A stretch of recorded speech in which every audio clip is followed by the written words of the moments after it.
590 WCAB Rutherfordton with FM translator service on W265DW at 100.9. ABC News.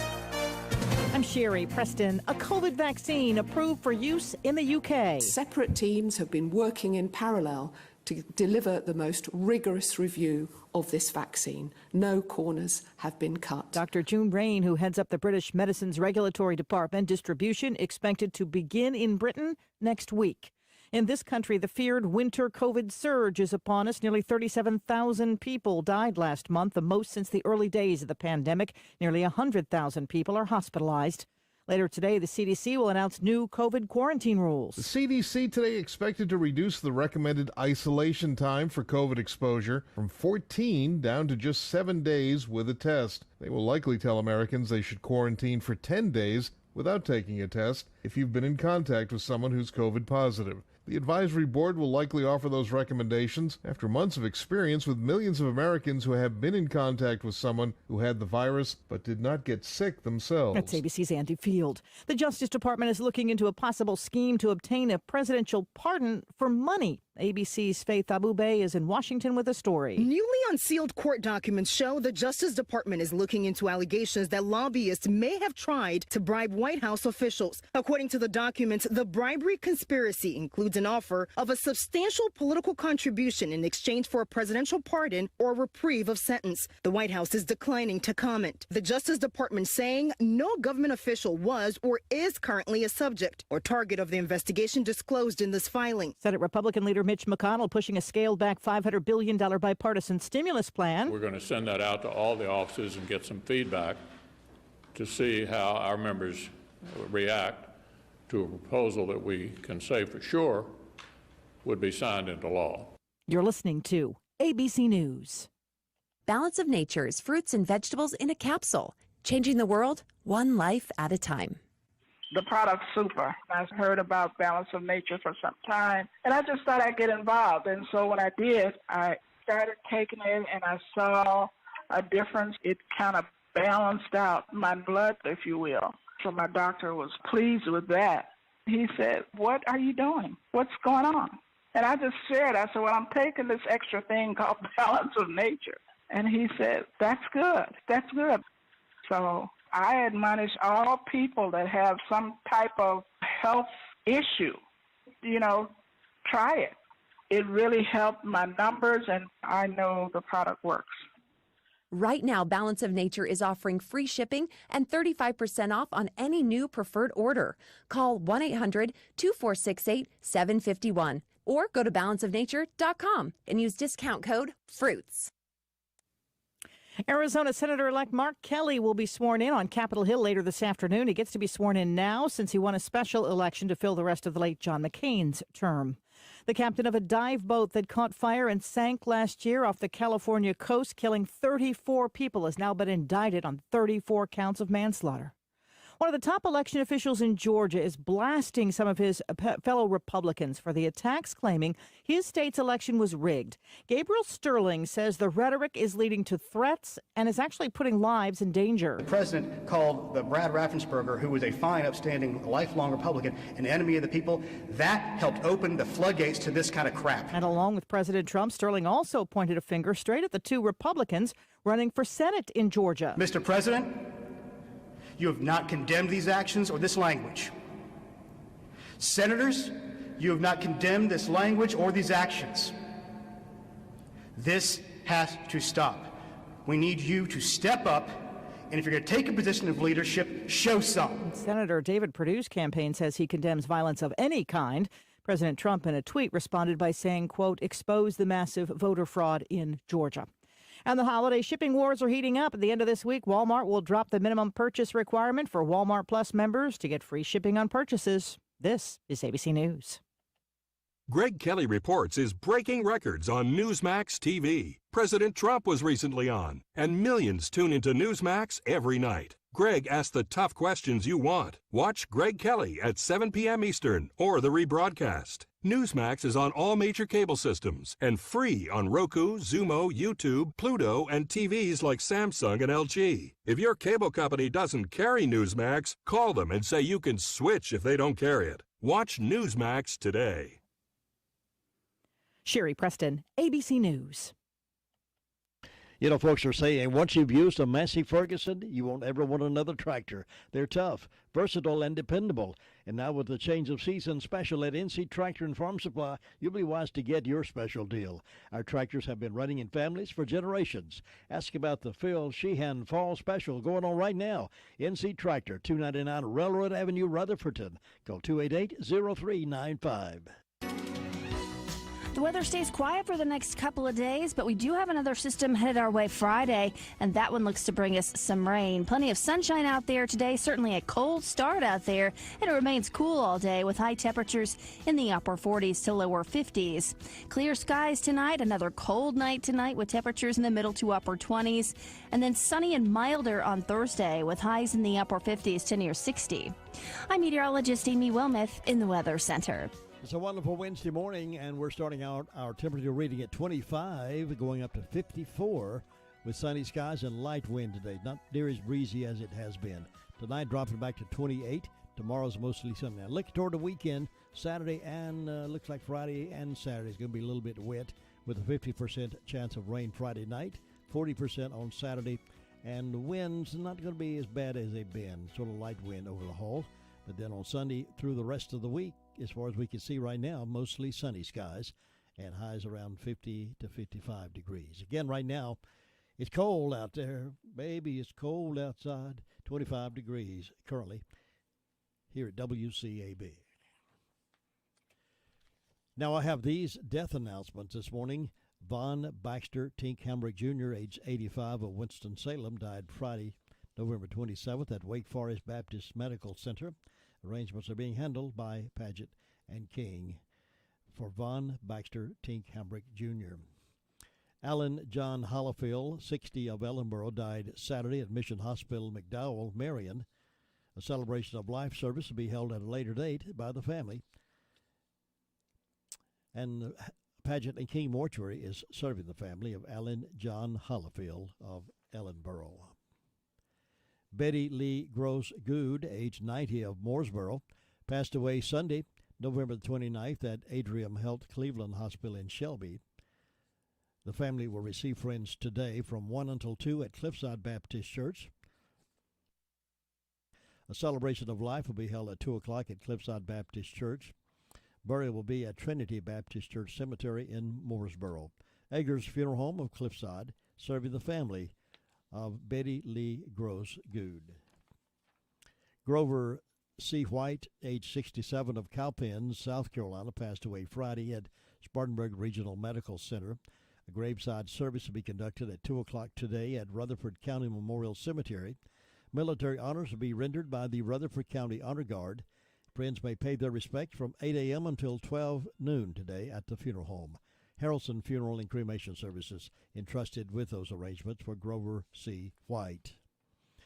Edna Vivian Smith Dyer Robinson, 92 of Bostic, died Sunday, November 29th at Mission Hospital, Asheville.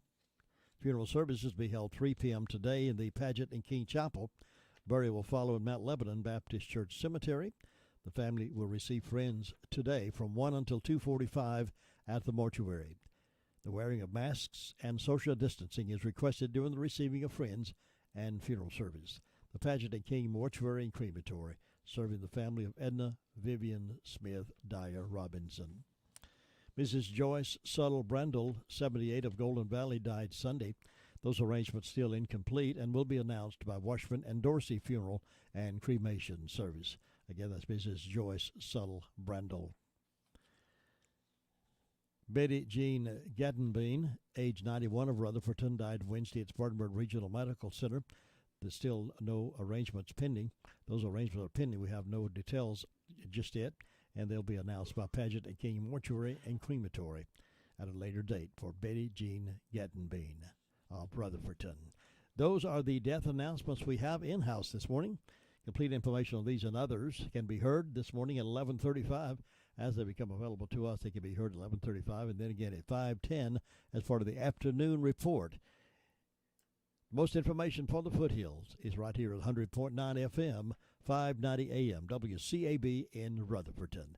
The Rush Limbaugh Morning Update is up next.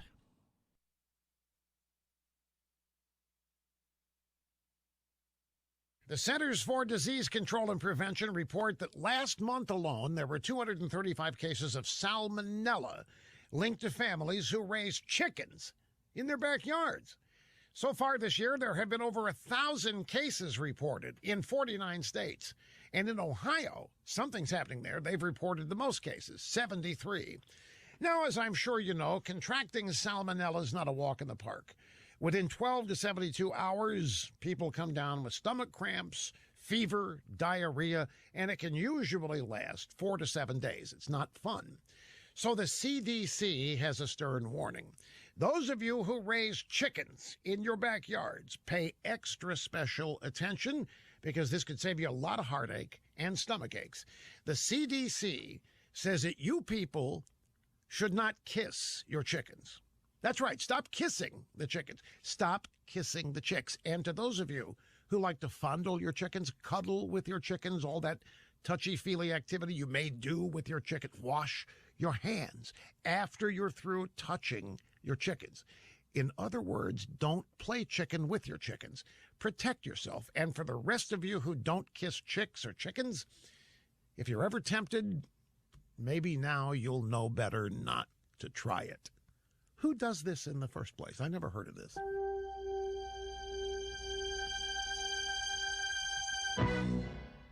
My friends, a blessed Merry Christmas to you all. My friends at Mahindra want to make your holidays even merrier with the great Red Tag savings. That means you can save thousands of dollars on the ultimate President, a shiny red Mahindra tractor, or choose 0% interest on select Mahindra models. And remember, a tough new Mahindra tractor is the gift that keeps on giving and mowing and hauling and towing year after year.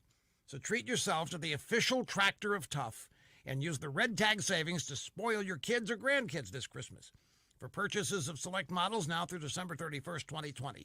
Learn more about Mahindra's Red Tag sale at whymahindra.com. And Merry Christmas from the Mahindra family to your family. Take advantage of rock bottom prices and test drive a Mahindra today at East Rutherford Equipment in Ellenboro or visit eastrutherfordequipmentllc.com. That's eastrutherfordequipmentllc.com. From the county seat in Rutherfordton to the foothills of the Carolinas, you're listening to the best of both worlds. 100.9 FM and 590 AM. WCAB. Good morning. Good morning.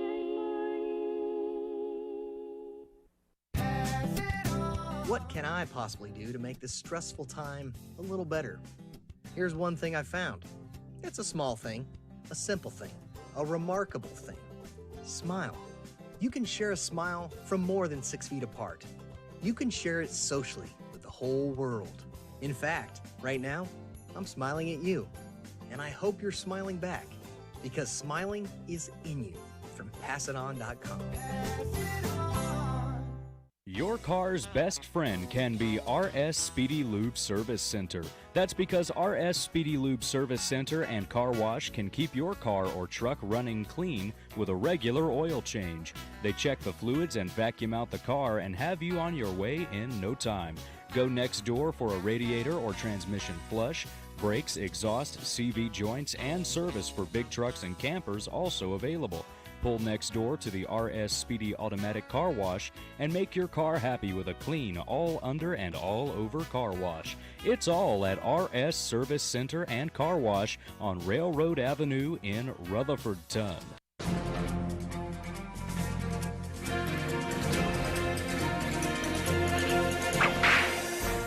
On December 2, 1823, President James Monroe introduced the concept that all European influence should be removed from the areas immediately surrounding the United States.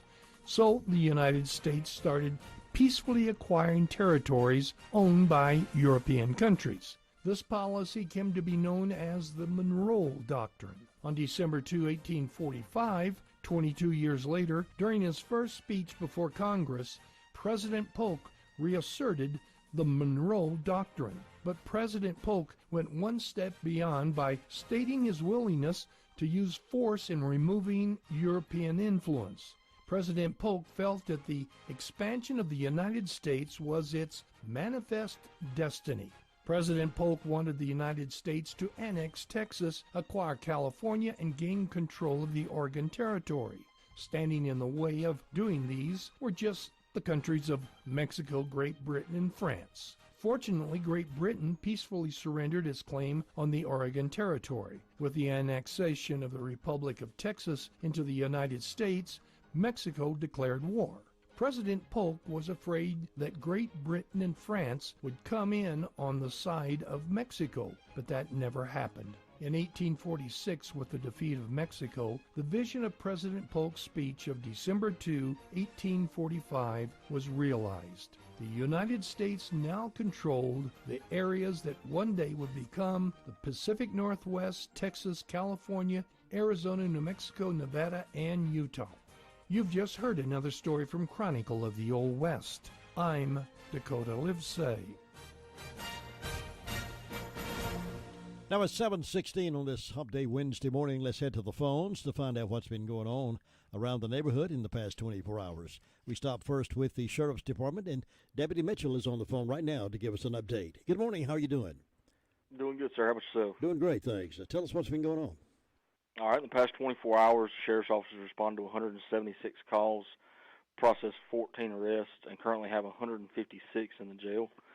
As far as incident reports go, a David Price, 221 South in Rutherford, reported a break and enter motor vehicle and a larceny after breaking and entering.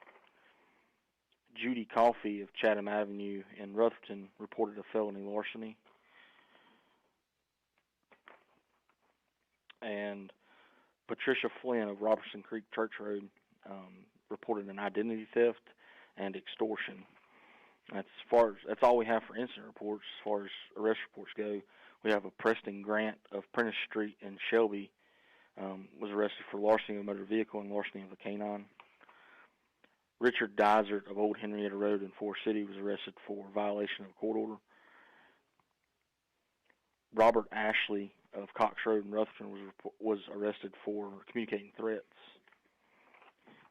And Jacob Kennedy of RSW Trail in Mooresboro was arrested for larceny of a motor vehicle. And that's all I've got for you this morning. Deputy Mitchell, thank you for that report, and you be safe out there today. Thank you, sir. We will.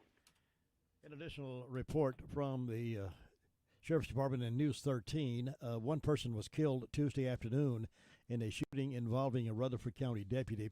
Sheriff Francis said a deputy went to a house just south of the Rutherfordton city limits to serve a warrant, and the individuals began making threats and pulled a gun. A struggle followed, and the deputy fired one shot, killing the individual. Sheriff Francis said the SBI has been notified, and no names have been released at this time. So that's a case that we heard right now from News 13.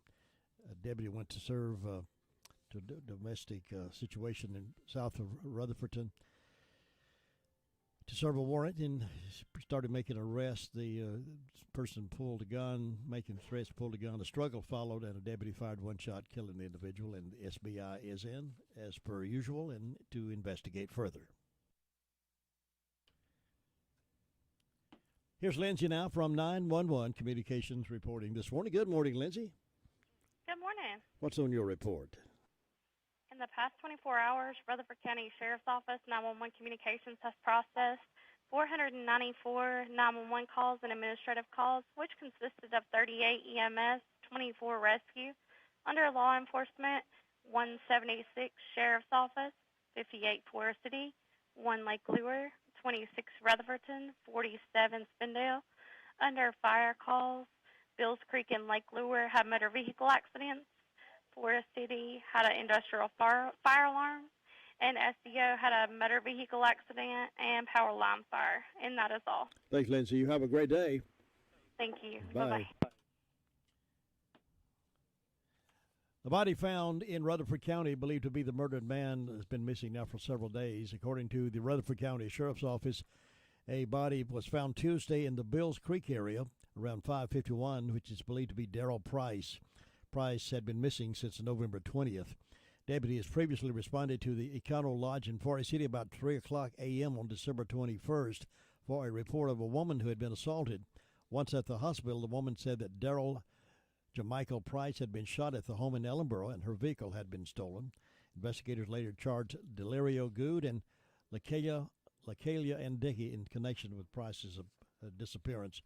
Rutherford County investigators say they learned that Good shot Price and that Dickey and the woman who had been assaulted helped load Price into the woman's car. Deputies said Dickey and the woman originally intended to drive Price to a hospital in Cleveland County for medical attention. Instead, investigators said Dickey drove herself and the woman to a field in Cleveland County to leave Price's body. Soon after, the sheriff's office said the woman jumped from the car and tried to find help. Later, investigators said Dickey and Good and another person returned to the location where Price's body had been left and put him back into the car. The sheriff's office said the third person also jumped from the car in order to get help. Good and Dickey were later arrested in Austell, Georgia, November 23rd in a stolen 2014 Chevrolet Cruze. Good was charged with murder, first-degree kidnapping, and larceny of a motor vehicle. Dickey was charged with accessory after the fact, larceny of a motor vehicle, and conceal failing to report a death. Dickey is being held in the Rutherford County Detention Center on a $450,000 bond, while Good is being held without bond. The body has been sent to Wake Forest for an autopsy and positive identification, according to Rutherford County Sheriff's Office. Now here is the SDO report with Ruby Taylor on the phone. Good morning, Ruby. Good morning. What's on your report? Well, the fire department had 2 calls, and that was to a vehicle accident and a power line fire. And on my birthday calendar, I got Danny Toms and Lois Radford having birthday, and hope they have a nice day. And the signs are in the breast today and tomorrow. And Jim, as well as myself, we need to be on the lookout because I got a call about my Social Security card the day before yesterday that it had been used at the borderline in Mexico. Yep. It's a scam, though, you think, right? Yep, it's a scam. Yep. Well, there's a dozen of those out there every day, but I appreciate you bringing that forward because folks need to be aware of that. And if you get calls like that, folks, it's generally 99, 44 to 100% sure that it's a scam. So just don't give them any information. And the same day, I got another one, and I could tell it was a foreigner, and I just hung up on them. So they're out here. It's the holidays. Sure. They prey on folks at this time of year. Yeah. So I thought I'd just mention that for the elderly special to be on the lookout. I'm glad you did, Ruby. I appreciate it, and you have a great day over there. You too. Thanks. Bye-bye. Bye-bye. 722. Farmer's Friend Feed, Seed, and Supply has all of your deal hunting supplies, including Deluxe Mix, $34 for a 50-pound bag, Early Draw, $27 for 25 pounds. They also have Lucky Buck, a supply of deer apples, a new Strike Force automatic deer feeder, deer corn, and so much more. Refill your propane tanks for only $10.99 for the 20-pound tanks, and be sure and register to win a hunting rifle. See details at Farmer's Friend Feed, Seed, and Supply. Must be 18 to register for the gun. Farmer's Friend Feed, Seed, and Supply is the largest farm and feed store in the area. Come see us at 188 Whitesides Road in Rutherfordton. Well, you have just a little bit of time to register over there at Farmer's Friend Feed, Seed, and Supply for that gun. We're going to be drawing about 8:15 this morning here live on the radio in the Blue Room. So get over there and get your name in that big old barrel, and you could be the winner. When it comes to calling a pest control company, people in the know call Hutchins Pest Control. With over 40 years' experience behind them, it's a known fact that Tim Hutchins and his team come ready to do a professional job for you. Licensed in both North and South Carolina and voted the best for 10 years. Hutchins Pest Control comes fully insured, honest, dependable, and on-time service. Call Hutchins Pest Control today at 287-5171 to get rid of your pest and rodent problems. All right, let's head now over toward the Hudlow Fire District. Mr. Bob Hodge is on the phone to give us an update. Bob, how you doing? We're doing just fine on this cold hump day morning. Another cold one out there, I tell you. That's right. It's cold out there this morning. Maybe that sun will warm up a little after a while, but I tell you what, it's cold all day yesterday, that wind blowing. Yeah, fortunately the wind will be light today, so it won't be near as bad. Yeah, but, well, other than the cold weather, things going along pretty good up here. With the fire department, we've answered a couple of medical calls. Hadn't had any fire wreck calls overnight, so that's good. And so I guess just stay in till the sun warms up a little bit. And we have a big frost over here this morning, and so maybe it'll warm up, but ain't gonna be long here to Christmas time. Look like cold weather settled in. Look like all next week's gonna be just in the 40s and lows in the 20s and 30s. So I believe winter's certainly here, don't you? winter's, I believe, here. That's right. Well, Jim, that's about it. Things are running along good up here this morning, and you take care, and you have a good day over there. Thanks, Bob. Keep your firewood dry, and we'll see you next time. Okay, I'll throw another log on the fire. All right. I'll see you, Bob. All right, bye-bye. 7:25 on this Hump Day Wednesday morning. Next phone call coming up here in just a moment. Good morning. The impact COVID-19 has had on our community has caused many changes. And some of these changes is our jobs. If your job situation is changing because of a layoff or restructuring, you may have to make several decisions. One of these decisions is what to do with your retirement plan. Let's make sure that your investment plan stays on track and doesn't derail your retirement ideas. Hi, I'm Andrew Tisdale from Rutherford, your Edward Jones financial advisor, and I would love to help you. Please give us a call at 828-287-9197. Our office is located in the Food Line Plaza in Rutherford.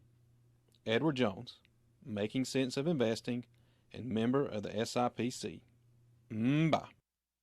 27 after the hour of 7 o'clock. Remember, 8:15 this morning we'll be drawing for the big rifle that being offered by Farmers Friend Feed, Seed, and Supply.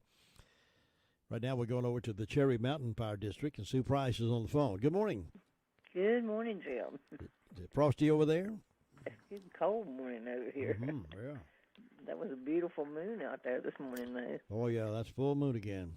So pretty. But we don't have any calls from the fire department today, so that's a good thing. And I don't have any birthdays or anniversaries on either one of my calendars. In my announcements, the blood connection will be at the Golden Valley Community Clubhouse on Monday, December 7th from 3 to 7 p.m. Blood donations are desperately needed.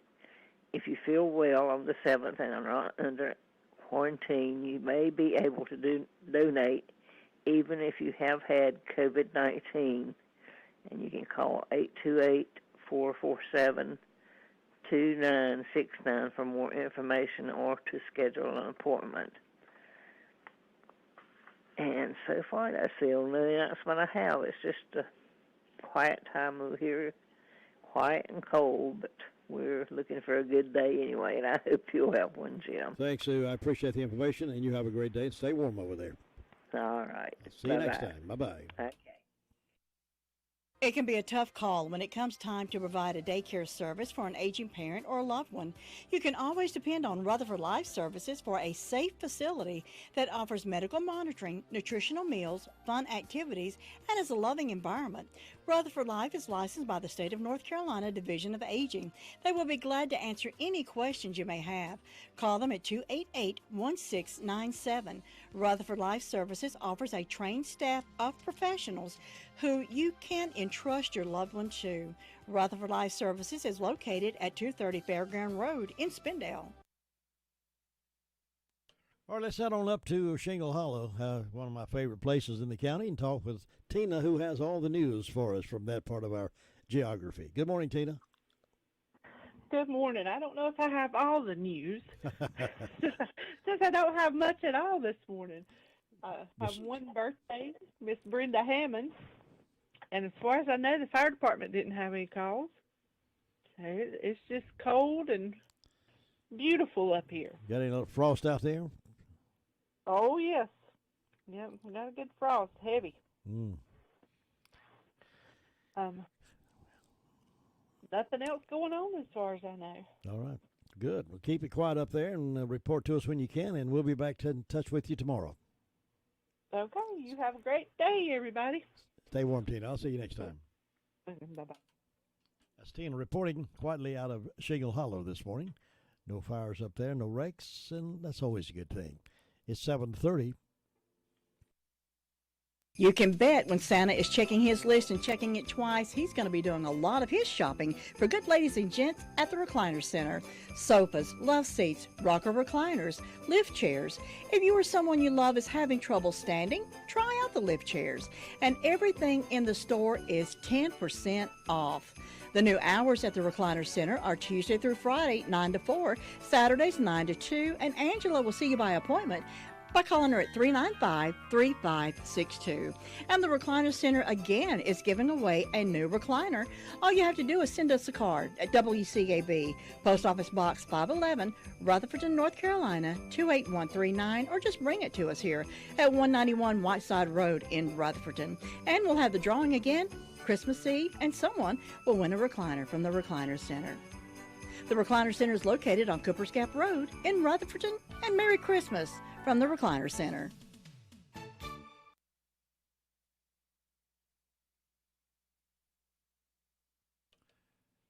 Union Mills, our next stop. Is that you? I see Brenda Kelly. Is that you?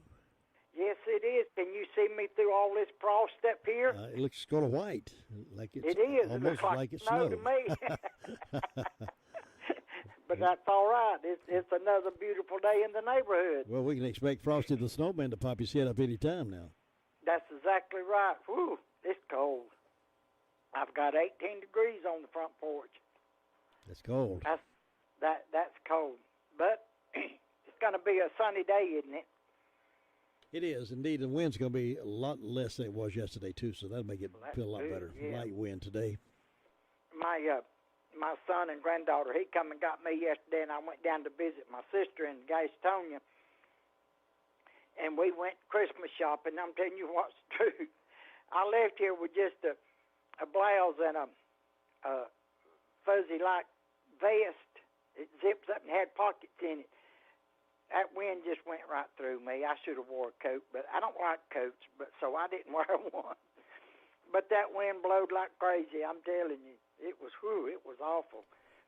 Well, you think about being inside most of that time. You don't think about walking from the buildings to the car and back and forth. Yeah, that's what I was thinking. And then we didn't come back till after dark, and she was going to decorate my little sister's grave out there at Spindale Cemetery. And I said, Dorothy, I ain't getting out. It's too cold. Her and her husband got out there in the dark and decorated that, with the car lights and decorated that grave for Christmas. That was nice.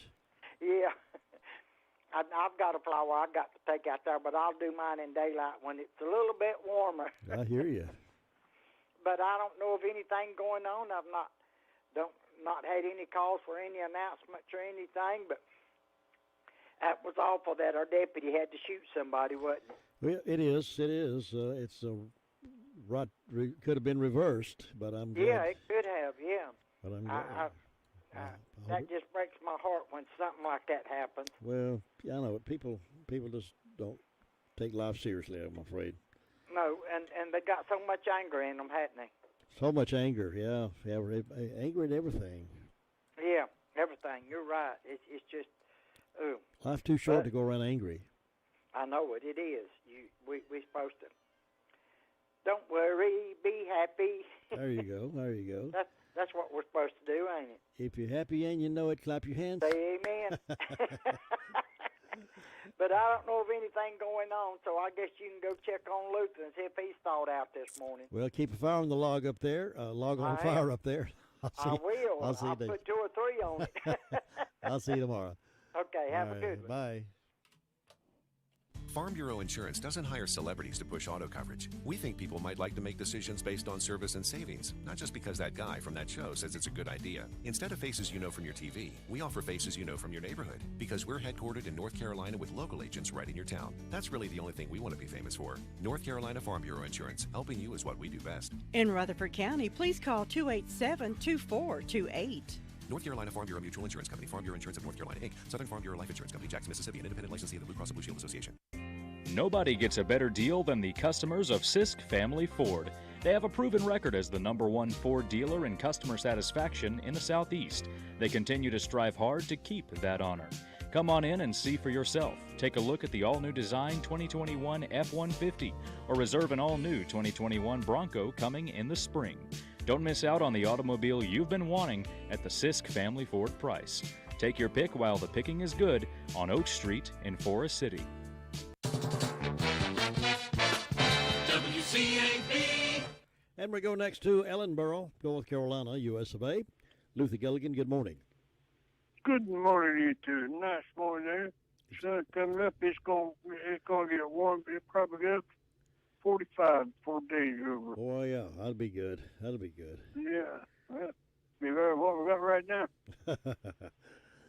Cold out there. It is cold out there. Quiet there. Good hot cup of coffee in your hand makes it feel good. It does. Cup of coffee goes better on cold morning. Hold it in your hand, keep your hands warm.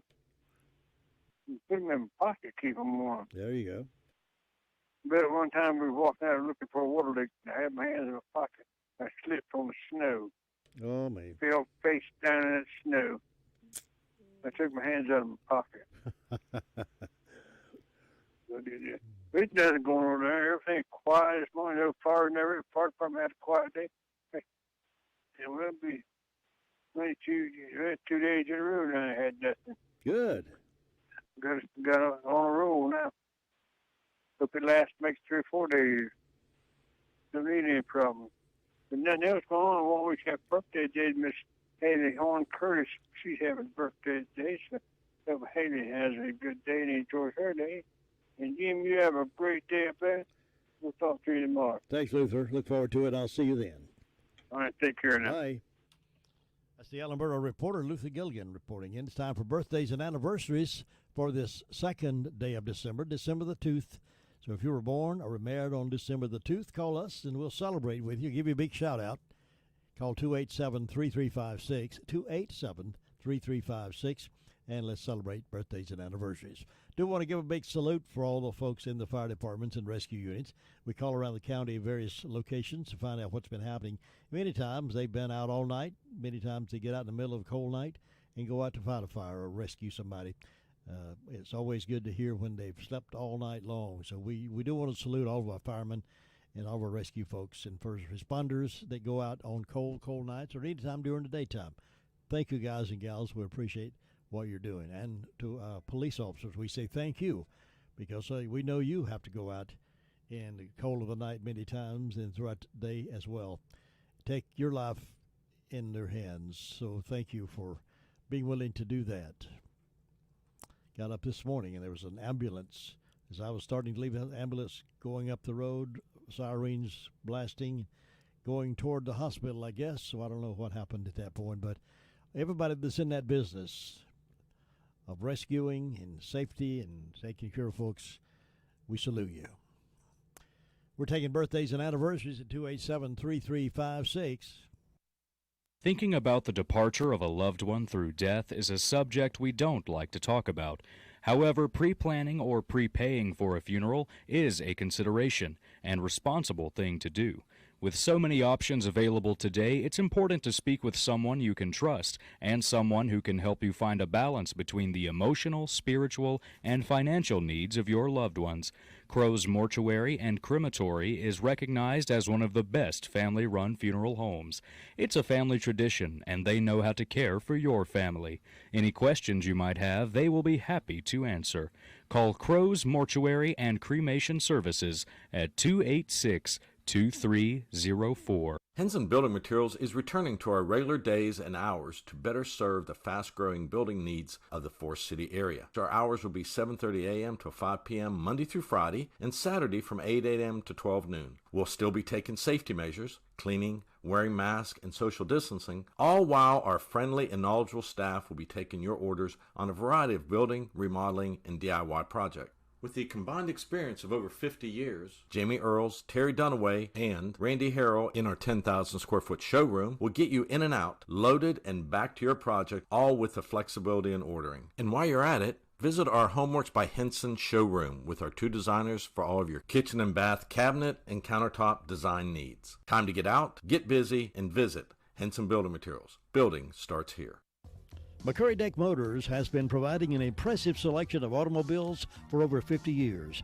At McCurry Deck, you can browse the great selection of GMC automobiles and drive away in one knowing you have gotten the best deal possible. The team at McCurry Deck Motors counts it a privilege to make you a happy and satisfied customer. Why not test drive one of the comfortable and stylish GMCs today?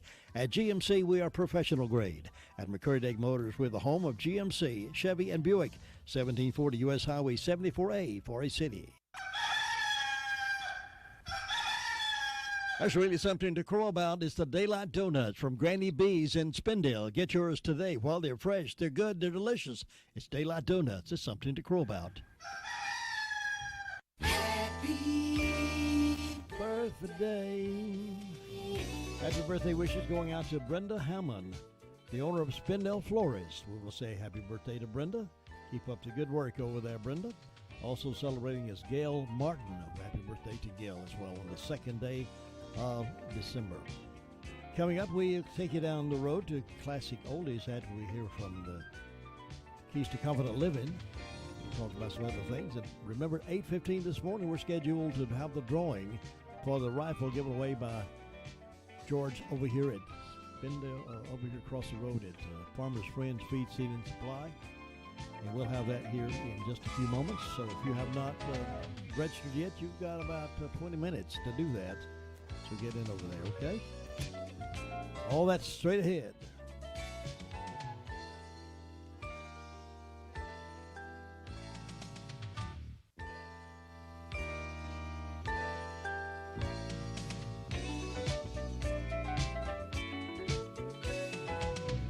Beth Green from down the Chase community also having a birthday.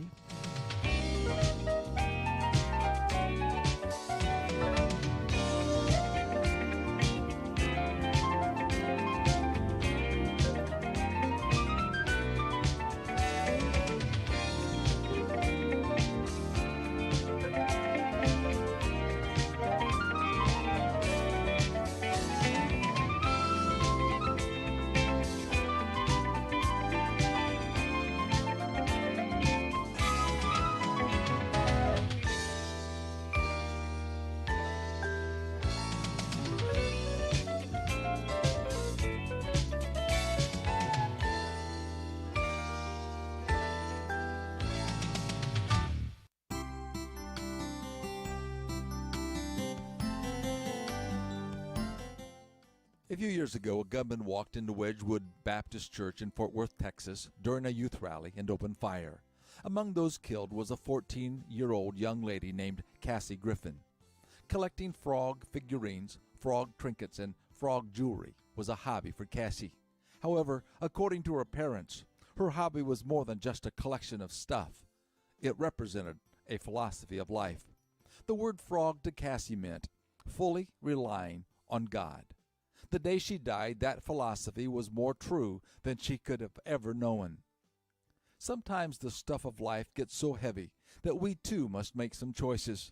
We can either carry all of our emotional weight and baggage, or we can release it to God. Or we can strain under the load of trying to carry all of the world's problems, or we can release them to the one who can carry them. I am working hard to remember Cassie's philosophy. I want to think frog every morning that I get up. I want to think fully relying on God and then go about my day come what may. Thanks, Cassie. This is Bill Hostler with today's Key to Confident Living. Scripts for these programs are sold in book form by calling toll-free 1-888-333-KEYS. And we are now accepting Christmas cards or cards into WCAB for the drawing for the recliner, given away by the Recliner Center Christmas Eve morning.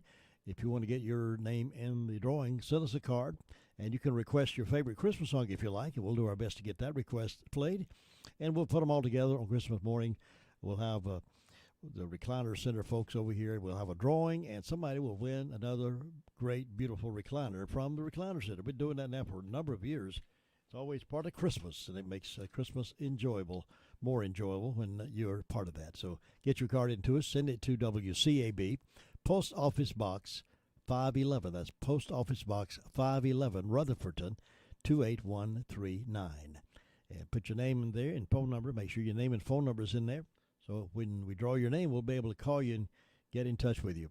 Again, that's Post Office Box 511, Rutherfordton, and good luck. And some of you have already purchased your ticket for the reverse raffle from the Chamber of Commerce. If you have not done that yet, need to do that real soon, too. The drawing's coming up this month for that. We'll do it right here live on the radio. We'll be live streaming that on Facebook. So get your name in the box. Could be $8,000 to your advantage if you're the lucky winner, or $1,500, or maybe $500. Any of those would come in handy right at Christmas time, wouldn't it? So if you would like to have a ticket, or if you bought one already, like to have another one, I've got a few here. Picked up a few more yesterday, so get your ticket. Stop by here and let us know how many you'd like to have. We'll make sure that you get your ticket and your name in the box for the big drawing, and support of the Chamber of Commerce in Rutherford County that does so much for our small businesses in the area. Stop by here, 191 Whiteside Road, and we'll be glad to sell you a reverse raffle ticket for the Chamber of Commerce, and your chance of winning big money could be you. From the county seat in Rutherfordton to the foothills of the Carolinas, you're listening to the best of both worlds. 100.9 FM and 590 AM. WCAB. Hey, hey, Paula, I want to marry you. Hey, hey, Paula.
WCAB.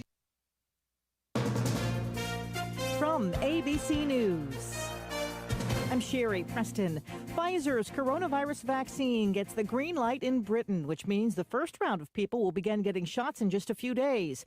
As to its safety, Dr. June Rain, who heads up the British equivalent of the FDA, says they're certain of it. Our expert scientists and clinicians have worked round the clock, carefully, methodically, poring over tables and analyses and graphs on every single piece of data. ABC's Maggie Rulli is in London with more on how it will be distributed. The first round of doses are going to go to 400,000 people. They're starting with those who are most vulnerable, those who are elderly in care homes, as well as their caregivers. But we're told this is just the beginning. We should be seeing millions of doses before the end of the year. The entire country is getting ready. Hospitals are being put on standby. Vaccination centers are being set up to deliver this vaccine. Now, a new warning about the vaccine and organized crime. COVID-19 has already spawned what Interpol called unprecedented, opportunistic, and predatory criminal behavior. Now, as vaccines begin distribution around the world, Interpol urged police agencies to prepare for an onslaught of all types of criminal activity. An Interpol notice said criminal organizations are planning to infiltrate or disrupt supply chains to steal vaccine.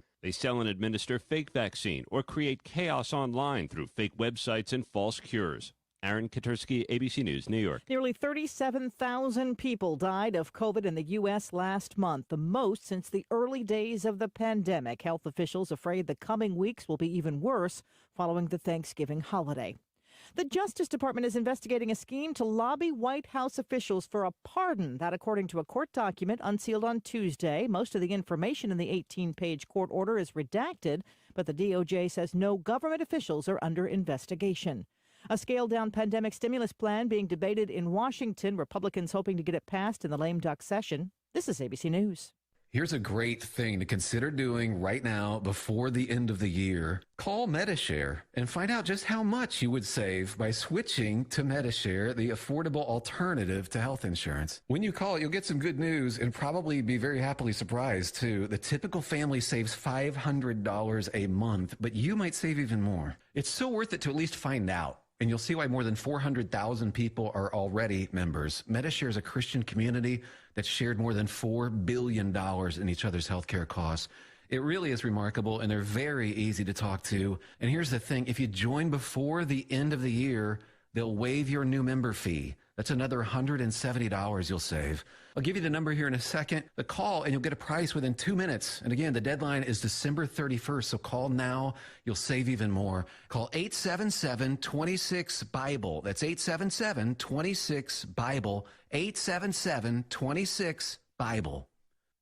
As coronavirus cases mount across the country, the stress on healthcare workers is climbing too. An El Paso nurse describes watching terminally ill COVID patients FaceTime with their families. There's nothing you can say that is going to make it better. A survey by the nonprofit Mental Health America finds that 9 in 10 healthcare workers feel like she does. And what's more, 82% were experiencing emotional exhaustion, a much greater percentage than the number who were even feeling physical exhaustion. MHA President Paul Gianfrido says the lasting impact of COVID-19 may be an exodus of healthcare workers from the profession unless they're provided mental health counseling, along with face shields and gloves. Jim Ryan, ABC News. Under arrest and facing thousands in fines, a bar owner in New York City who tried to declare his place a so-called autonomous zone.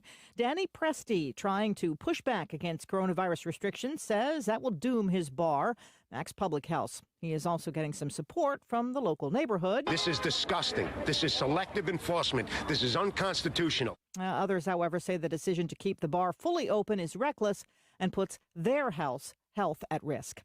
Big step for an Oscar nominee. Actor Elliot Page announcing in an Instagram post that he is transgender. The actor, formerly known as Ellen Page, says his joy at making the announcement is mixed with fear, since members of the transgender community can often be victims of violence.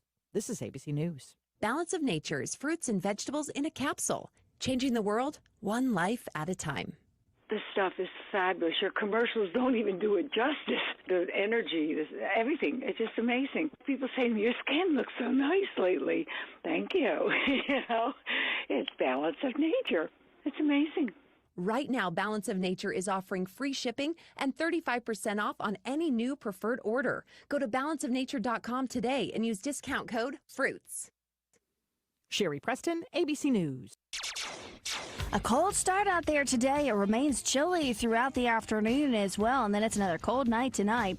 Plenty of sunshine today, so it's dry. High temperatures in the upper 40s to low 50s, a little bit milder compared to yesterday. Clear and cold again tonight. Low temperatures fall into the middle to upper 20s tonight.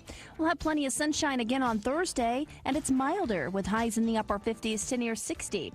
For the North Carolina News Network, I'm meteorologist Amy Wilmoth in the Weather Center. You heard what she said. Another cold night tonight, so keep that union suit close by or the thermal underwear close by because it indeed is going to be cold again tonight. 28 tonight.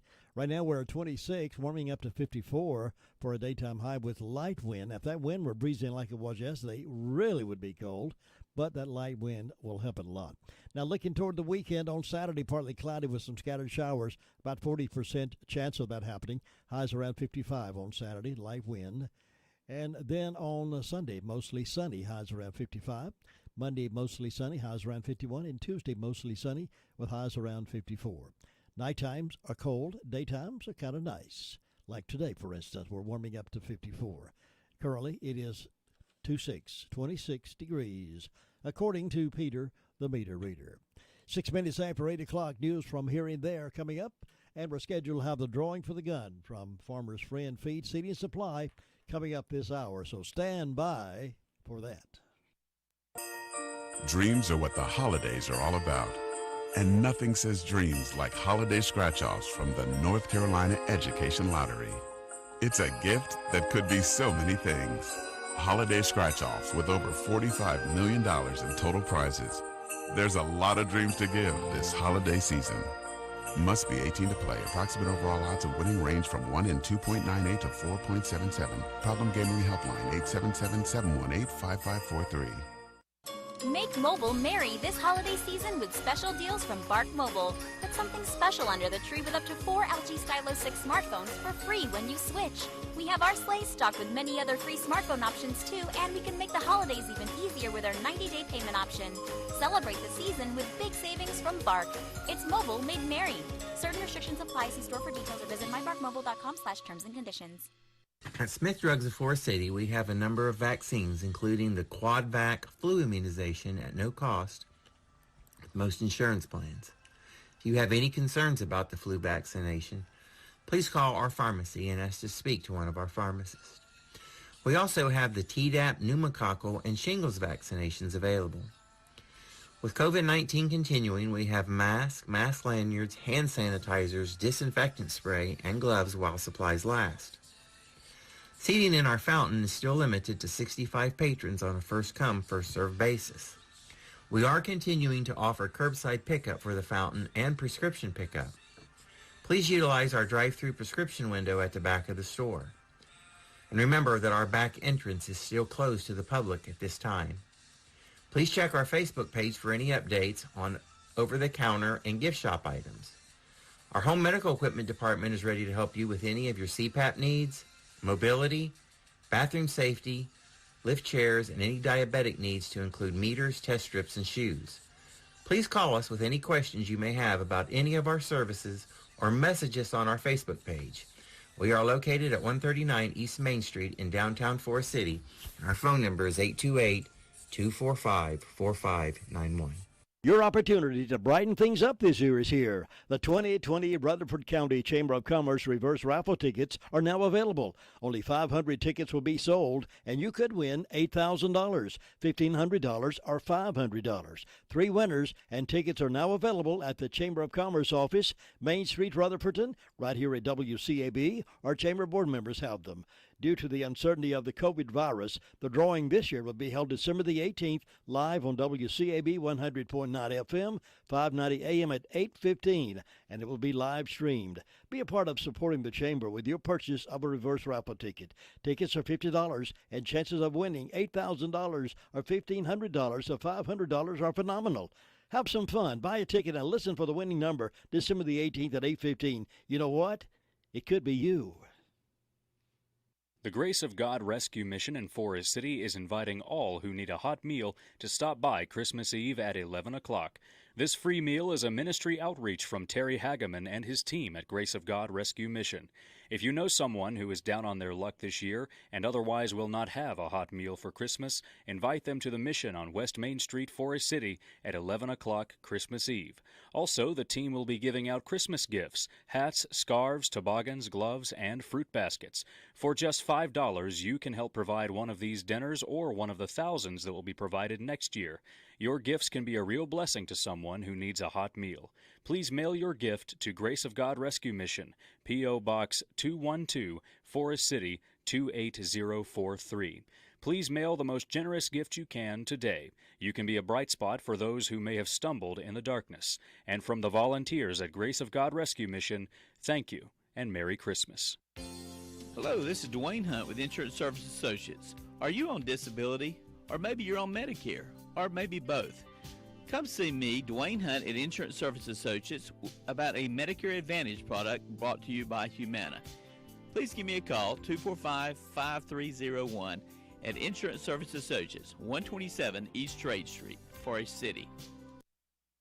A couple of items from local news, then we'll have the drawing for the rifle courtesy of Farmer's Friend Feed, Seed, and Supply. One person was killed Tuesday afternoon in a shooting involving a Rutherford County deputy. Sheriff Francis said a deputy went to a house just south of the Rutherford city limits to serve a warrant. He said the person started making threats and pulled a gun. A struggle followed, and the deputy fired one shot, killing the individual. Sheriff Francis said the SBI has been notified. They are in to investigate. No names have been released in that just yet. They don't do that too early until the investigation begins or is completed. Also, the body found in Rutherford County is believed to be the murdered man. We've been telling you about this story. Sheriff Francis reported on it yesterday, but they'd made some arrests. But according to the Rutherford County Sheriff's Office, the body was found Tuesday in the Bills Creek area around 5:51 p.m., which is believed to be Darrell Price. Price had been missing since November the 20th.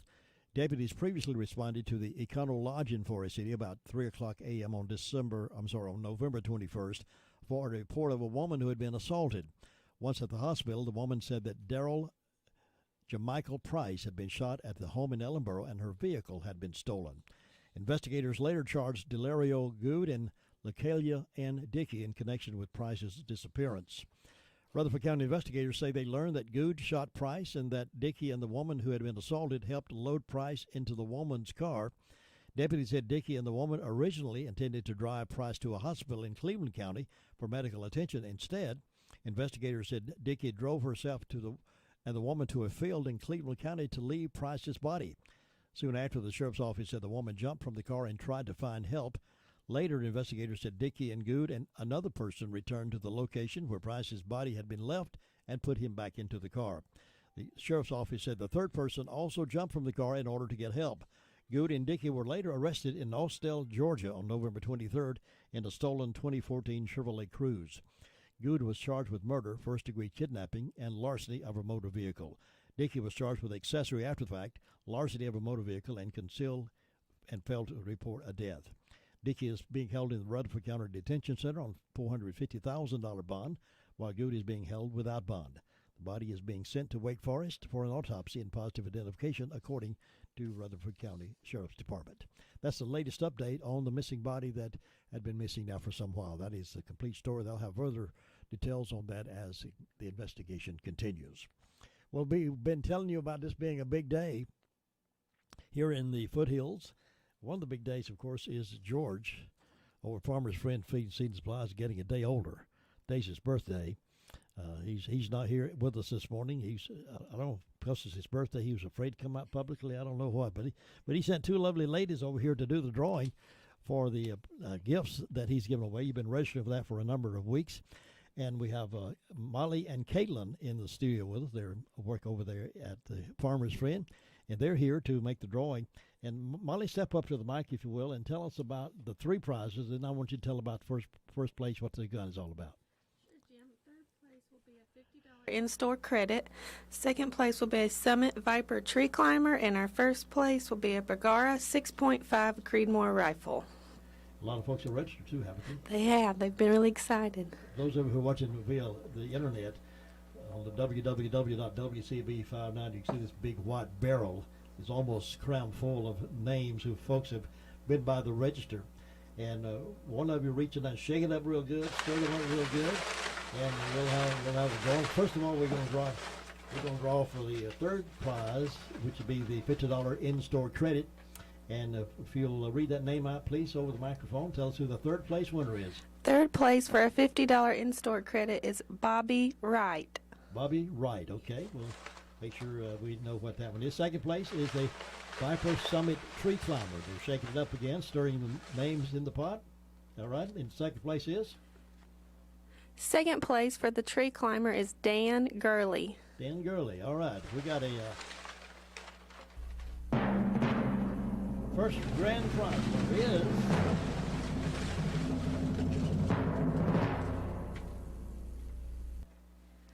First place is Kathy. There's no last name, but it's Kathy. Kathy. All right, hope that's a phone number there. Right? There it is. All right, Kathy, we'll find you, I guess, and we'll give you a call. Again, congratulations to all of you. Congratulations to those who have registered and won, and many great success to you in the future. George loves to do these kind of things. He's one of the great examples. I was going to try to embarrass him a little bit. He's one of these great examples of locally owned business in Rutherford County that has prospered and grown from scratch up. He started, and thanks to you for supporting him. He's done a great job, and that's why it's important for us to shop local. Folks who start their own business and live here, and it's important that you do that. You've done a great job for Farmer's Friend Feed, Seed, and Supply, Railroad Avenue. Molly, Caitlin, thank you for bringing that over. Thank you. And you remember which one's which on it? Okay, and you want to write that down so that'll be helpful. You can do that. We appreciate you coming over, and you brightened up the Blue Room today by being here. Thank you. And we'll continue now with news from here and there with the Sheriff's Report, and Deputy Mitchell was on with us earlier to give us that report. All right, in the past 24 hours, the Sheriff's officers responded to 176 calls, processed 14 arrests, and currently have 156 in the jail. As far as incident reports go, a David Price, 221 South in Rutherford, reported a break-and-enter motor vehicle and a larceny after breaking and entering. Judy Coffey of Chatham Avenue in Rutherford reported a felony larceny. And Patricia Flynn of Robertson Creek Church Road reported an identity theft and extortion. That's all we have for incident reports. As far as arrest reports go, we have a Preston Grant of Prentice Street in Shelby was arrested for larceny of a motor vehicle and larceny of a canine.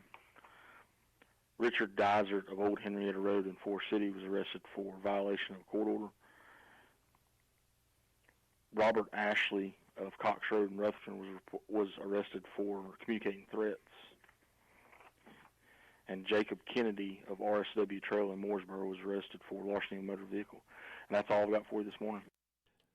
Thank you, Deputy Mitchell, for that report. It's 18 minutes after 8 o'clock. Sports update here in just a few moments. If anyone is wondering about what's going on in North Carolina with the election, there is a statewide race that is yet to be resolved, believe it or not.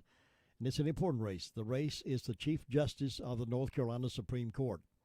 When we came out of the election day, Republican Paul Newby had a lead of a few thousand votes. As days of counting went by, the lead shrank to as low as 306.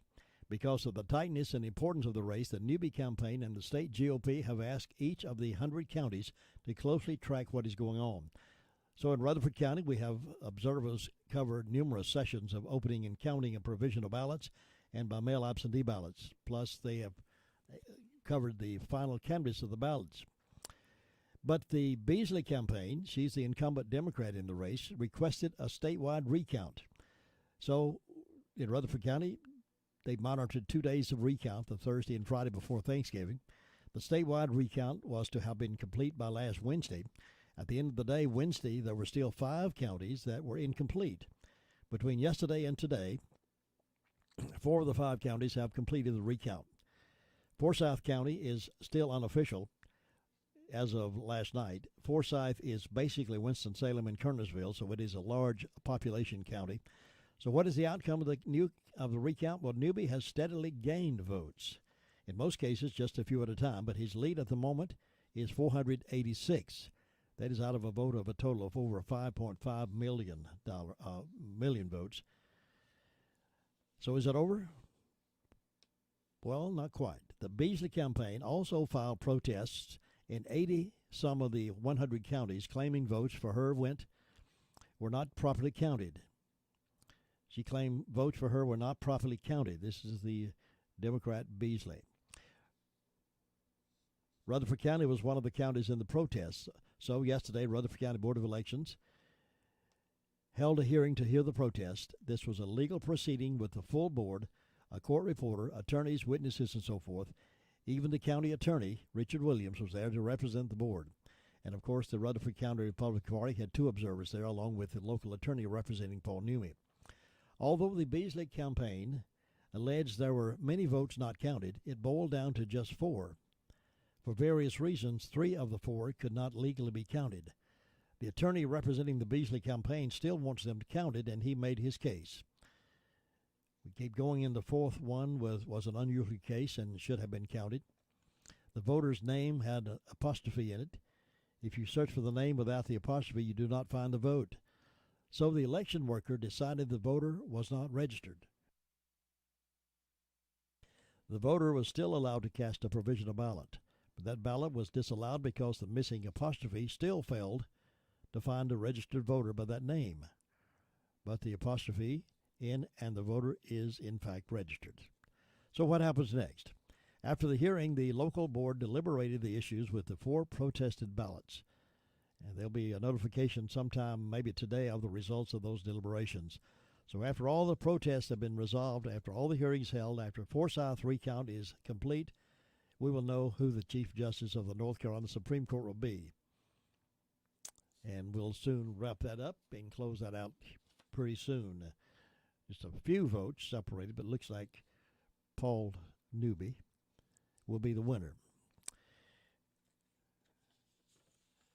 Well, Chuck Schumer, in response to a question from CNSnews.com, Senate Minority Leader Chuck Schumer said yesterday he agreed with Joe Biden's plan to force public schools to let transgender women, biological males, play on girls' sports teams and use their bathrooms and locker rooms.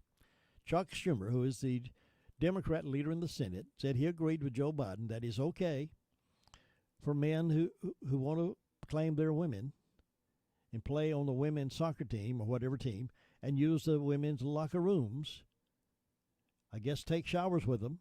If they claim to be biological difference in what they were born, then Chuck Schumer says, yeah, I agree with Joe Biden. Joe Biden said he thought that was great to let men pretend they're women.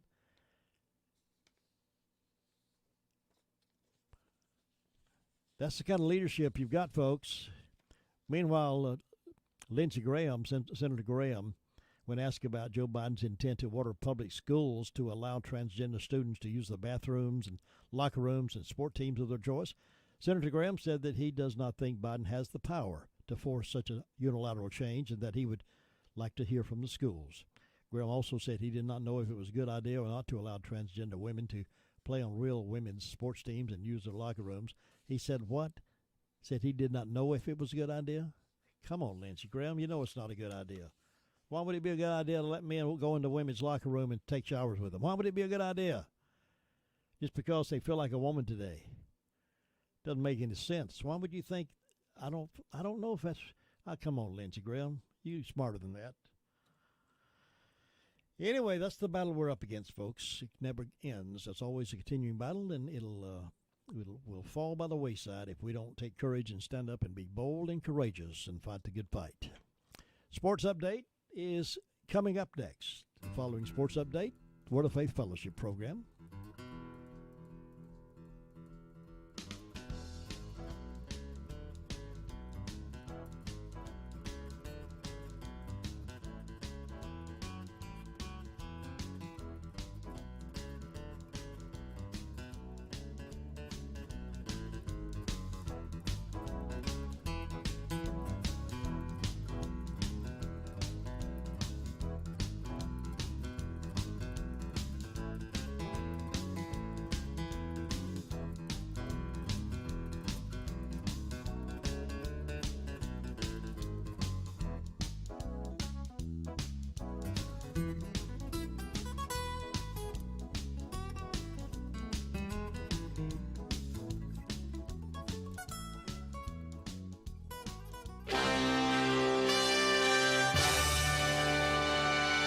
NCN Sports, I'm Jeff Hamlin. It appears that Notre Dame and Clemson will meet in the ACC Championship football game in Bank of America in Charlotte on December 19th, even though the Tigers are tied in the loss column for second place in the league with Miami right now. Notre Dame, ranked number 2 in the country, will have a spot in the ACC title game. That was announced by the league office yesterday. The office also announced that Notre Dame's game against Wake Forest will not be played. That game had been rescheduled for December 12th. The league also announced that Clemson's postponed game against Florida State also will not be made up. In college basketball last night, UNC defeated Stanford 67-63 in the Maui Invitational semifinals at Harris Cherokee Center in Asheville. Leaky Black hit a driving basket with 1:02 remaining. Roy Williams says it was a strong all-around night for Black. I thought Leaky was sensational again on the defensive end of the floor. Made a big drive. That gave us a 3 or 4 point lead there at the end. Freshman Caleb Love scored 16 points to lead the Tar Heels. UNC will face number 17 Texas today in the championship game at 4 o'clock. The Longhorns blew out Indiana 66-44. In the consolation round last night, Providence edged Davidson 63-62. The Wildcats will face UNLV in the 7th place game tonight at 9:30 in Asheville. In Durham last night, Rocket Watts scored 20 points. Number 8 Michigan State defeats number 6 Duke 75-69. Tom Izzo's first ever win over Duke in Cameron Indoor Stadium. Duke shot only 32% from the field. They did not take the lead in the second half after trailing by 4 at halftime. Matthew Hurt led the Blue Devils with 21 points and 13 rebounds. This is Sports from NCN. If you work in the construction industry, you can help prevent the spread of COVID-19 on your work site by taking safety precautions, like wearing your mask at work, staying at least 6 feet from other people during work periods and during breaks, and by washing your hands frequently for at least 20 seconds or using a hand sanitizer that contains at least 60% alcohol. Learn more at ncunitedagainstthevirus.org. That's ncunitedagainstthevirus.org. Construction, we're built for safety. North Carolina's voters have spoken. How can you make sense of what they said? Carolina Journal can help. Reporters and columnists look at how the elections will affect your wallets, your businesses, your safety, your children's education. Available each month as a free newspaper, every day online at carolinajournal.com. Carolina Journal, your best source for government news that affects you. Visit carolinajournal.com today. Also last night in men's college basketball, East Carolina defeated Division III North Carolina Wesleyan 91-62 at Minges Coliseum in Greenville. Jaden Gardner led the Pirates with 27 points. ECU now 2-0. North Carolina A&T got a win last night to improve to 2-2. The Aggies defeated Longwood 70-63. And in a game that was scheduled just hours before tip-off, Winthrop defeated UNC Greensboro 75-67 in Louisville, Kentucky. In NBA news, former Charlotte Hornets forward Nicholas Batum has agreed to a contract with the Los Angeles Clippers. Batum, who spent 5 years with the Hornets, was waived on Sunday. And NC State defensive back Malik Dunlap has entered his name into the transfer portal. That's sports. I'm Jeff Hamlin on NCN. A cold start out there today. It remains chilly throughout the afternoon as well, and then it's another cold night tonight. Plenty of sunshine today, so it's dry. High temperatures in the upper 40s to low 50s, a little bit milder compared to yesterday. Clear and cold again tonight. Low temperatures fall into the middle to upper 20s tonight. We'll have plenty of sunshine again on Thursday, and it's milder with highs in the upper 50s to near 60. For the North Carolina News Network, I'm meteorologist Amy Wilmoth in the Weather Center. Thanks very much, Amy. It is another great getting up morning here in the foothills, and a beautiful one, but a cold one.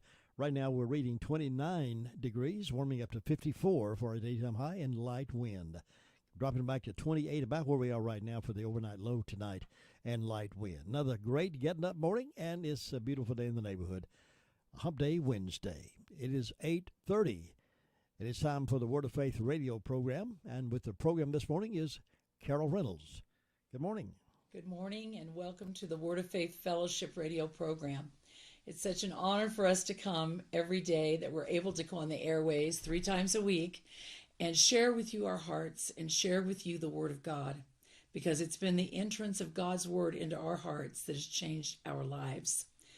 And you are welcome to go to our website, wordoffaithfellowship.org, and you will find lots of testimonies and teachings archived there by title, and you can go back and listen to those as you want to in your home or wherever you'd like to listen, and it will be a real blessing to you.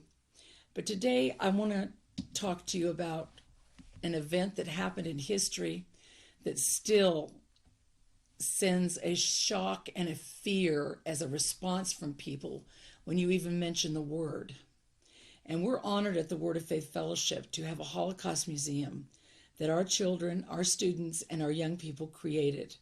Over 600 pieces of art depicting the Jewish people, Jewish life, the Holocaust, the rise to power of the Nazi regime, the ghettos of the Nazis, and I'm going to share with you what a Nazi ghetto was today, and then the concentration camp system, the aftermath of the Holocaust, the liberation, and then our museum includes a large exhibition on the state of Israel and the state of Israel today. And there's teachings archived when you go back about why we have a Holocaust museum. And it originated because of the persecution that we received for our religion. We were victims of major religious persecution. And our pastor came to me one day and she said to me, Carol, this is just a small sample of what happened to the Jewish people in the Holocaust. And through a series of events, Connie Davies and I were taken into programs, invited and honored into programs of the highest excellence and scholarship in the United States and some overseas to learn about the Holocaust, to interact with the Jewish people. And our church has a wonderful relationship with people in Israel, our brothers and sisters. Our pastors, Sam and Jane Whaley, their daughter Robin, and her husband Frank, and their son Brock have been to Israel. Other members of our church have been to Israel.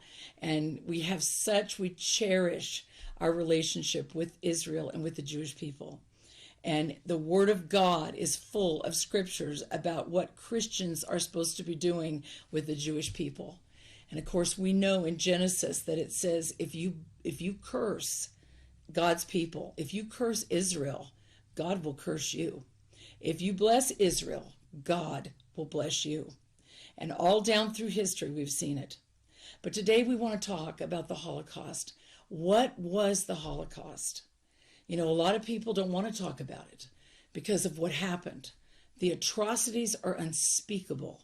How could any human being possibly comprehend the extermination, the cold-blooded murder of over 6 million human beings? 6 million human beings. The size of the city of Atlanta is approximately 6 million. That gives you an idea of how many people we're talking about. Out of that 6 million, 1.5 million were children, infants, babies, toddlers, pre-adolescents, and adolescent children. 1.5 million murdered by the Nazi regime and their collaborators. No, they didn't do it all by themselves.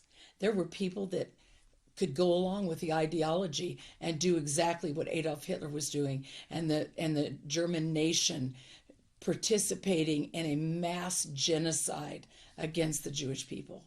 Do you know that in the 40s, we didn't have a word for what happened in the Holocaust? We didn't have a legal name for it. What was it? Winston Churchill, the Prime Minister of England, said, we have a crime here that doesn't even have a name.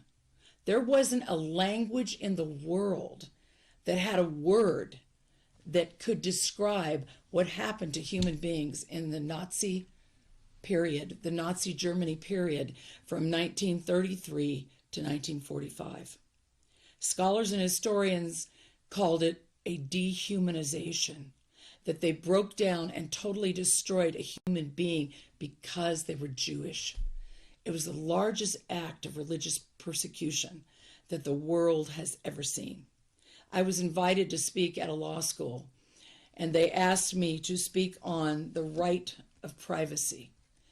And I told them, I said, the Holocaust was one of the largest violations in history of a human being's private rights. Violations of human rights against the Jewish people. We didn't even talk about human rights until after World War II.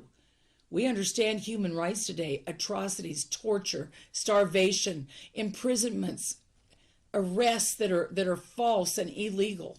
We didn't even understand about those abuses of human rights to the level that we do today.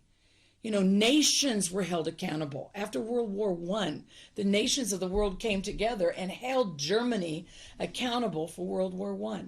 You know, they called World War I the war to end all wars, that it would be the Great War, and that we would never see war again. And if you study it, World War I and Germany's involvement in causing World War I was a down payment for what we would see in just a few short years in 1933 as World War II. And we didn't even have words to describe what we now know as what took place in the Holocaust. And why the Jew? Why was there so much hatred for the Jew? Why did Adolf Hitler hate the Jews? And of course, we know that anti-Semitism, or hatred for the Jew, is the longest hatred known to man. There's not a hatred or a group persecuted or a group hated as long as the Jewish people. It began way in the ancient of ancient days in the history of civilization and continues right up until today. In colleges, campuses, universities, across America, across Europe, there are acts of anti-Semitism against Jewish students that come to the school. Jewish neighborhoods, synagogues that get graffitied, graveyards, Jewish graveyards that get graffitied still today. We have hate groups that hate the Jews still to this day. They have the hatred of the Jew. So we understand that there was a hatred historically that was known to civilization against the Jew. Now here we come into Germany in 1933, one of the most civilized, educated, and religious nations of the world.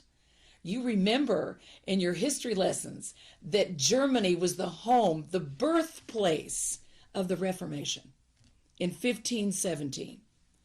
But you know, that time period is different for the Jewish people. Ferdinand and Queen Isabella sent out Christopher Columbus to find the New World. And at the same time they sent him out to find the New World, they drove the Jews out of Spain. They drove all the Jews out of Spain. Why did they do that? Because they were Jews. Because they were Jews. So Adolf Hitler came, grew up, and we have a letter dated from 1919. It's in a museum on the West Coast in the Wiesenthal Museum. He was a known Nazi hunter and a collector of artifacts, especially recording anti-Semitism. And he bought a letter dated from 1919 that was certified by many historians all across the board, and every one of them said, yes, beyond a doubt, this is Adolf Hitler's signature. And it is the first document, the piece of a first primary source with his signature, where he talks about how much he hates the Jew.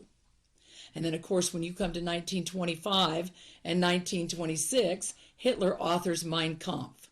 And in Mein Kampf, that horrifying evil book, he says exactly what he wants to do. He was a racist to the core. And he says exactly what he wants to do, not just to the Jews, but to what he called inferiors. Gypsies that were called inferiors. Jehovah's Witnesses, he didn't like them because they would not salute the Nazi flag and they would not participate in the war. They were conscientious objectors and they wouldn't stop preaching. And he also hated Bible scholars because he hated the Bible. He hated God. But you have to realize that many of the ones that participated, high-ranking officers, men and women, you don't see a lot of women in a lot of the pictures that you see today of the Holocaust, but when you study it and get in the literature, there were women who participated at high levels with the murder of the Jew and the extermination against the Jew. And when you begin to investigate it and look at it, you find that Hitler believed and practiced an extreme racist ideal of eugenics. This is not genetics. It's eugenics, which is a false pseudoscience. And it had to do with bettering humankind by producing a better race of people. But it came through laws and programs that meant extermination and death.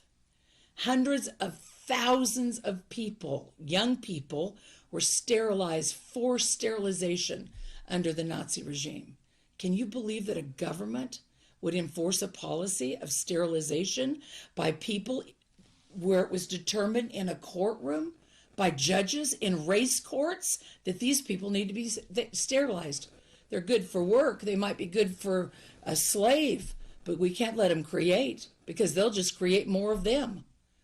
You want to talk about an us and them society? Adolf Hitler developed it. He developed it.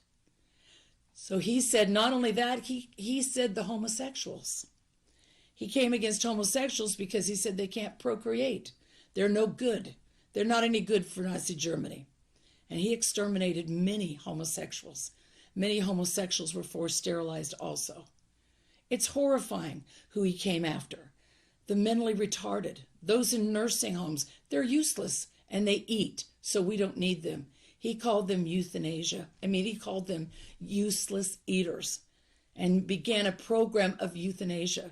Many times when I'm teaching, I tell my students, doesn't it sound like a beautiful word? It's actually murder. Because he went in and said, look at these people. They're just suffering. They don't deserve to live. Let's go ahead and help them by it, help them along, and they murdered them. The largest extermination of handicapped, mentally retarded, mental illness people in the history of civilization, to wipe them out. People ask, how could people do that? How could a nurse or a doctor that took an oath to uphold healing and health for all human beings go in and give a treatment or a shot that killed somebody and they knew it killed somebody? How could a delivery room nurse in the delivery room see a baby that maybe didn't quite look right? Looked like maybe something was wrong with this baby. And she would report it and turn it in, and the baby would be exterminated. And they'd tell the mother, oh, something was wrong with your baby, it didn't make it.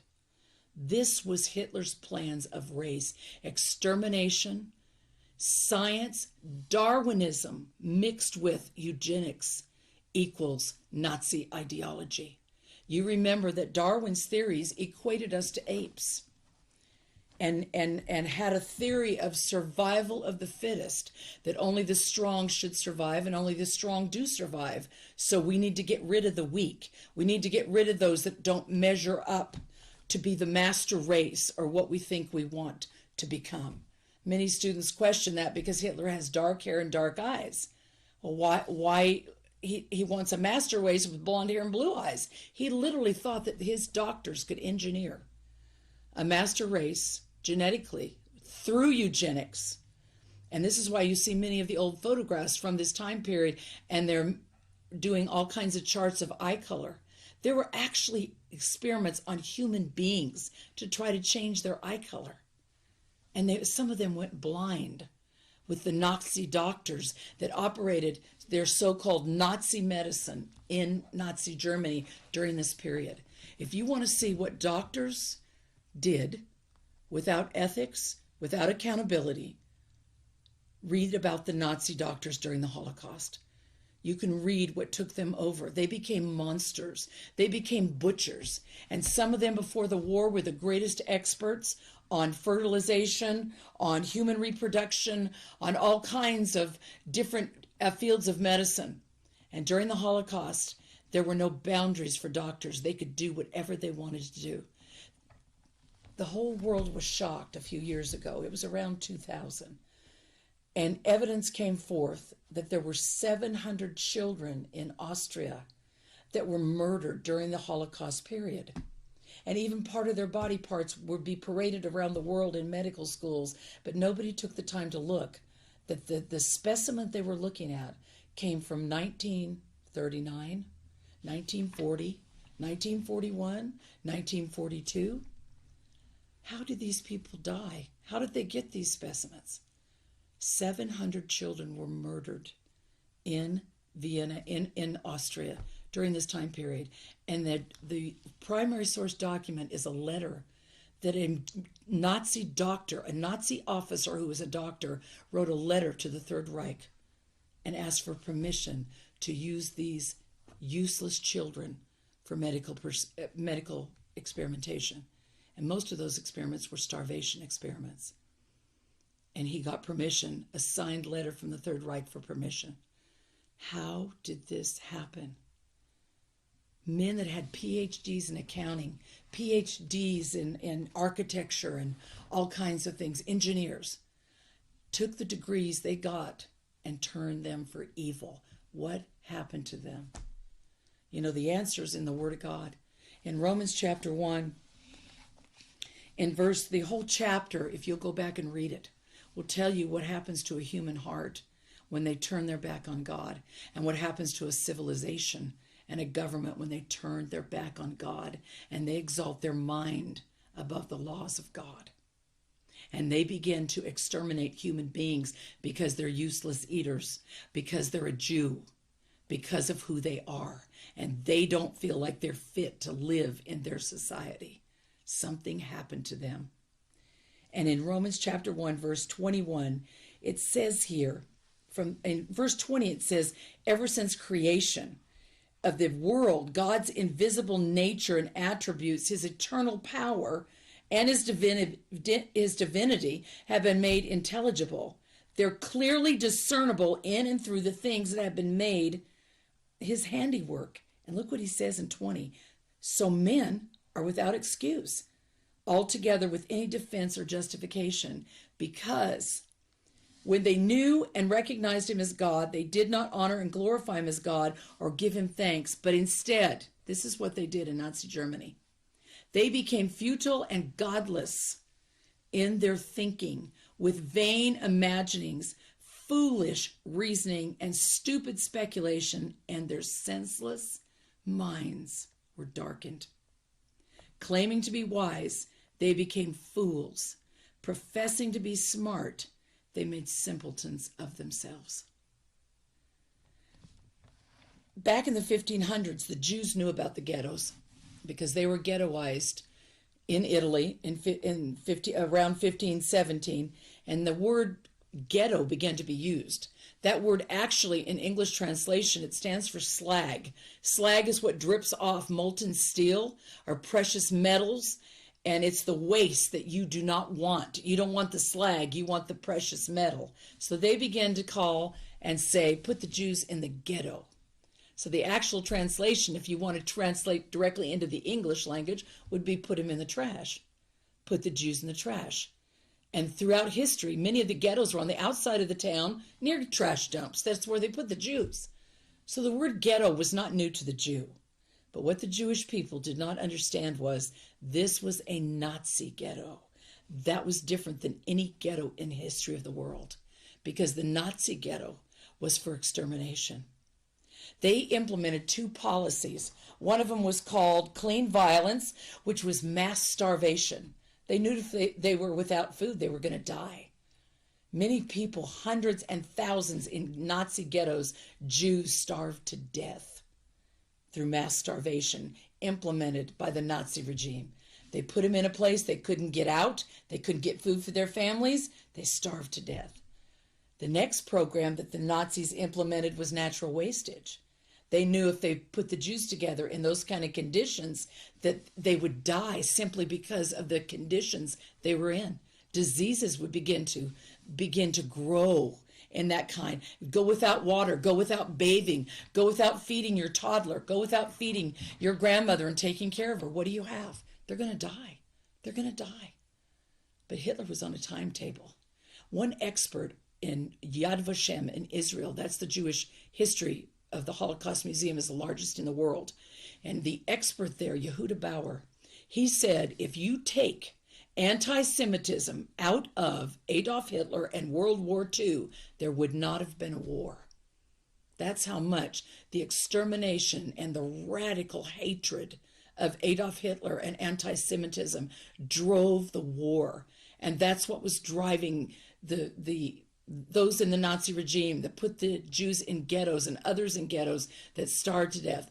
But it didn't move fast enough. They came up with something that was faster and better. It started when they invaded Russia. It was a program called Operation Barbarossa by the Nazis.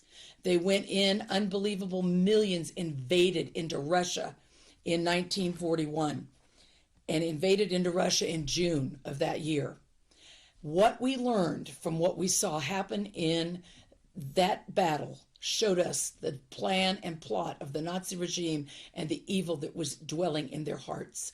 The military went through and advanced through Russia, and right behind them came 4 major military units called the Einsatzgruppen.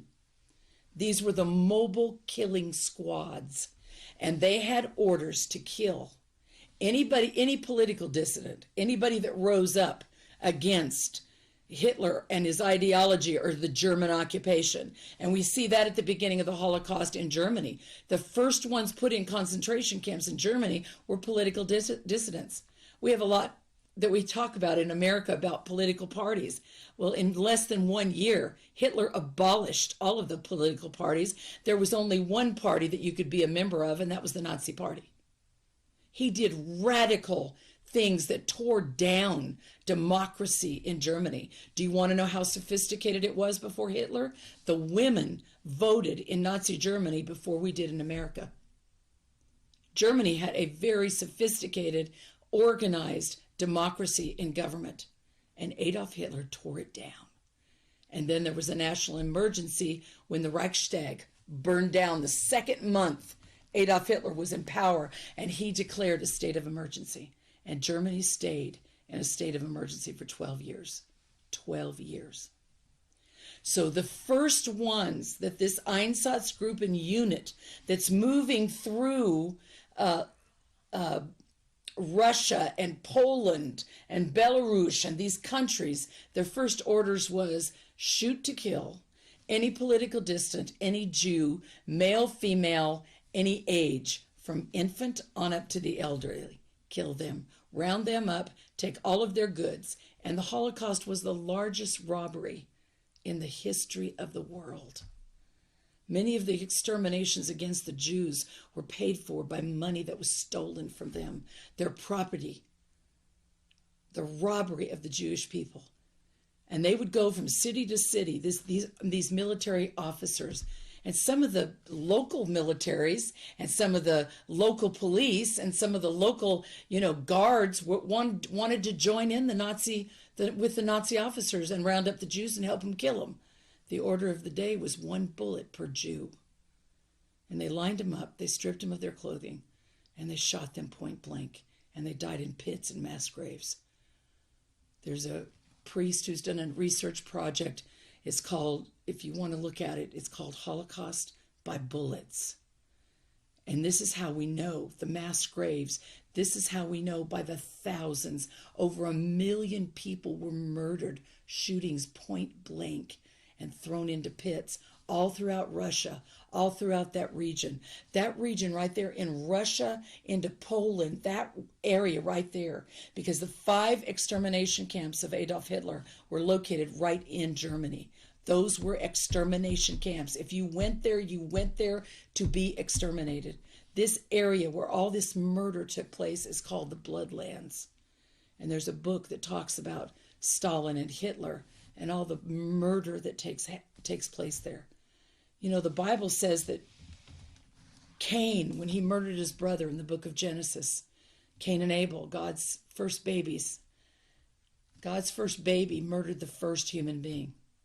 Cain murdered Abel, and the Bible says in 1 John he took his nature from the evil one. We can see the evil and where it came from into men's hearts, and they acted on that evil, and they murdered their brothers. They murdered innocent people. They murdered children. What happens to a human being or a soldier who takes an oath as a soldier, learns warfare, learns the rules of engagement, learns all of these things, and he can shoot a mother holding a baby point blank? Something is wrong. Something is wrong. And the Word of God said their senseless minds were darkened. Their hearts became dark with sin, and they acted on the hatred and the evil that was in their hearts. From the ghettos, we go to the concentration camps. Auschwitz, which many people are familiar with in Poland, you can go see it there today. It's the largest graveyard in the world. Over 1 million Jews were murdered at Auschwitz in Poland. Can you even believe that there were human beings that conceived of a gas chamber and to gas people to death? A lot of the problem in the 40s after the war was nobody could believe it. General Eisenhower, a seasoned veteran soldier, said, "This is barbaric. This is beyond words." He couldn't even describe what he saw when he went into those camps after the war and saw the condition of the prisoners. All you could see were skin and bones. Many of you have probably seen that. And skin and bones and starving. And we found the atrocities, the tortures, the things on the scale so massive. It was the United States military that gave us the number 6 million Jews that were murdered. And that came to trial when we put the Nazi war criminals on trial at the end of the war for the crimes that they had committed. So when we look at this history, we can't deny the work of evil and the work of the devil when it goes into a human heart. How was this possible? He had 42,000 camps and ghettos all over Europe and in Germany. How would that be possible? Hatred that drove that Nazi regime and racism. And of course, after that, we know what happened. The Jewish people were revived all over the world, and the Spirit of the Lord moved on their hearts, and they went back to the homeland, which is Israel, which is Jerusalem. And they came from all parts of the world. Many came from the Holocaust, surviving the camps as 15 and 16 years old, and went to Israel to build a nation. And many went there from all over the world, and many from the Holocaust survivors to build the nation of Israel. And in 1948, half of the Israeli military that fought for the War of Independence were Holocaust survivors. So they built their nation. And today, you know how powerful the nation of Israel is. Many of those survivors of World War II, Jewish survivors, went there, built the land, raised families, and are prospering and powerful survivors today that speak to their generation. But when men exchange the truth of God for a lie, and that's really, really, really what happened in verse 25 of Romans chapter 1. Because they exchanged the truth of God for a lie, they chose murder instead of life. They chose war instead of peace. And one of the first crimes that we got them on was the crime of aggression, coming after people, attacking people, being aggressive towards people. Because they exchanged the truth of God for a lie and worshiped and served the creature which was themselves, rather than the Creator, who is blessed forever. For this reason, God gave them over and abandoned them to vile affection, degrading passion, and look what they became. Look what they were capable of. And as you finish that chapter, it tells you they were full of murder. They were full of hatred. They were full of strife. Children in Nazi Germany had been members of the Nazi youth for 10 plus years. Some of them couldn't read or write. It happened. It really happened. And that's what happens. It's a testimony of what happens when people turn their back on the Word of God. Get in your Bible today. Go back and look at Romans 1 and look at the scriptures and read your Bible and pray and cry out to God in this hour. We're praying. We're standing strong. We're praying for you. We love you, and we're crying out to God for our leaders in this nation, for our president, and what's happening today. We're praying like never before, and we're so honored to be with you, to share the Word of God with you, to share what God's put on our hearts, and let this from history be a lesson to us of what happens when people forsake the Word of God, and they forget who created them, and they won't acknowledge Him. This is what happens when people turn their back on God and think they can violate the Word of God. You start making laws against God, the judgment of God comes. And we see that in Nazi Germany. Thank you so much, and we'll be with you next time. God bless you. The music's on us on WCAB.